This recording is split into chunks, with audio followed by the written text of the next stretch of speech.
This is Valley News Live at noon.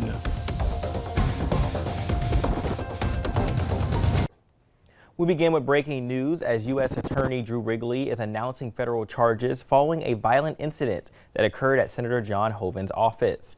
The authorities say Thomas Alexander, the man seen in this video, has now been indicted on a single count of destruction of government property with damages exceeding $1,000. The incident happened in the early morning hours of December 21st when the Alexander came to downtown Fargo and went to U.S. Senator John Hoeven's office with an axe, attempting to break into the window of the office. This federal felony carries a 10-year prison sentence along with a $250,000 fine. Authorities say this investigation is still ongoing. Now, another investigation is underway following a massive fire at the Richland County Highway shop that caused extensive damage to the building and the highway equipment inside. Someone driving by around 7:30 last night reported smoke coming from the building, and fire crews then discovered there were flames inside. The building reportedly houses snowplows, trucks, and other equipment for highway workers. Now, there's no word on the cause, but the sheriff's office is not reporting any injuries. 6 area fire departments helped fight the fire. The state fire marshal will be handling the investigation. Now, as I was traveling to Hankinson this morning, the roadways were pretty rough. Made a commute up there a pretty slow and hazardous one. And let's check in with meteorologist Lisa Green to see what else to expect for this afternoon commute.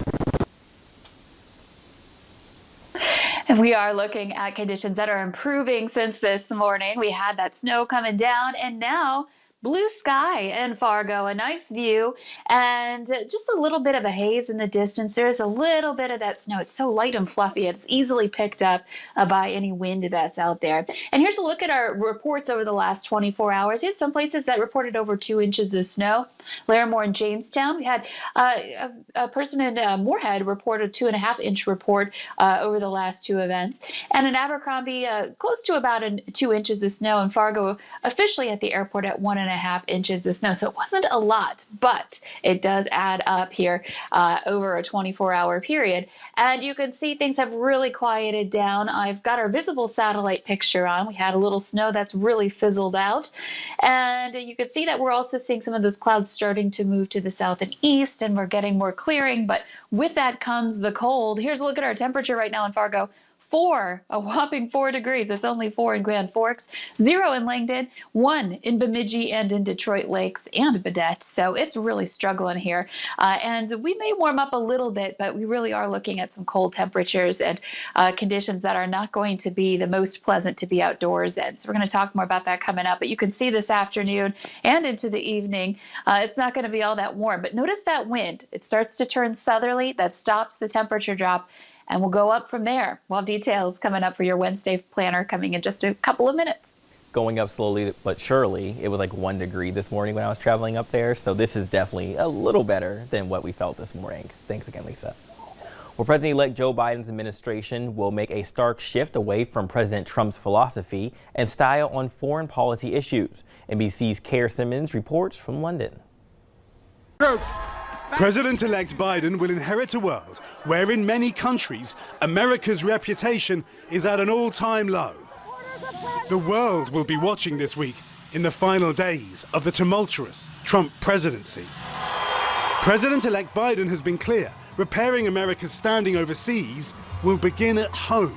He has a laundry list of domestic issues that will impact the United States' image abroad, tackling right-wing extremism, introducing last week a $1.9 trillion package to stabilize the economy, and, most importantly, stopping the explosion of coronavirus across the country.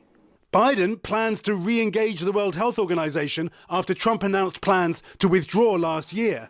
Another move that will please America's allies. Biden has said he'll rejoin the Paris Climate Accord on day 1.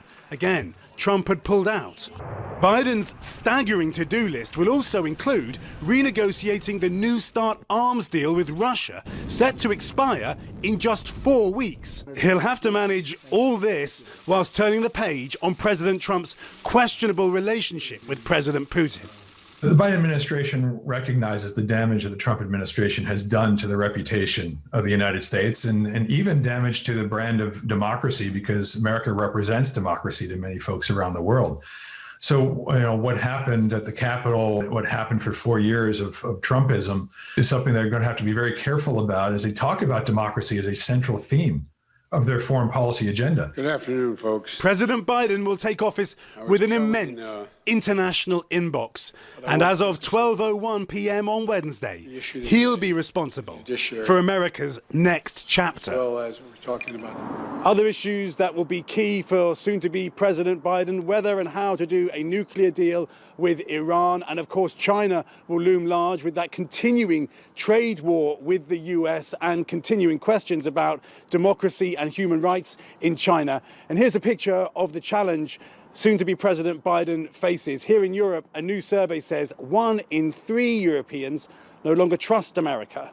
Keir Simmons, NBC News, London. The Trans-Canada Keystone XL pipeline may be in jeopardy. That's because President-elect Joe Biden is expected to cancel the controversial pipeline on his first day in office. The pipeline is projected to carry oil nearly 1,200 miles from Canada down to Nebraska to join an existing pipeline. Environmentalists and Native American groups have fought the project for more than a decade. Work was stopped but restarted in 2019 under President Trump. President Trump overturned a decision by President Barack Obama, who vetoed a bill approving construction in 2015. The pipeline is expected to cost some $9 billion when completed. A federal judge has ordered a Florida company accused of selling counterfeit N95 face masks with 3M's names on them to stop using the Minnesota company's trademarks and representing itself as a distributor or authorized retailer for 3M. Maplewood-based 3M sued Nationwide Source Inc. in late December, accusing the company of selling more than 10,000 of the counterfeit respirators to Hennepin County Medical Center in Minneapolis. The hospital allegedly paid more than 6 times above 3M's standard price for the mask used by medical workers and others to protect against the coronavirus. Minnesota Governor Tim Walz is directing all flags at state and federal buildings in the state to be flown at half-staff from sunrise to sunset today in remembrance of lives lost due to COVID-19. Now, Walz is also encouraging Minnesotans to light a candle in their window as a sign of unity during these challenging times. As of this weekend, more than 5,800 people in Minnesota have died of COVID-19. Now, if you're asymptomatic and looking for a COVID test, you're in luck. West Fargo will provide testing from 10 in the morning to 2 in the afternoon every Wednesday until February 10th. If interested, head over to the parking garage at the Lights Plaza and follow the signs to the testing area.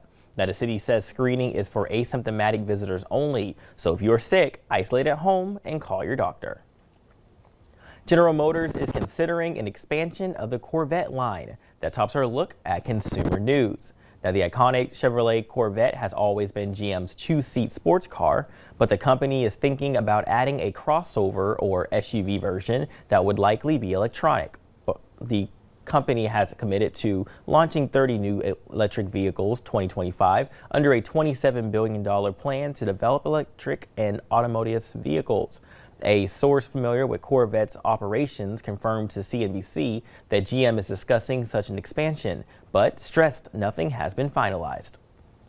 Now, are you feeling lucky? There's $1.5 billion up for grabs in 2 multi-state lotteries this week. Tonight's Mega Millions jackpot is estimated at $850 million. Tomorrow night's jackpot, or Powerball that is, it's just so much money, is up to $730 million. This is the first time both games have simultaneously had jackpots over $700 million. If you win, just give me $20. Well, coming up at noon, we find out why blood banks need your donations now more than ever. And roadways still impacted that will mess up your afternoon commute. Meteorologist Lisa Green has a full look at your forecast.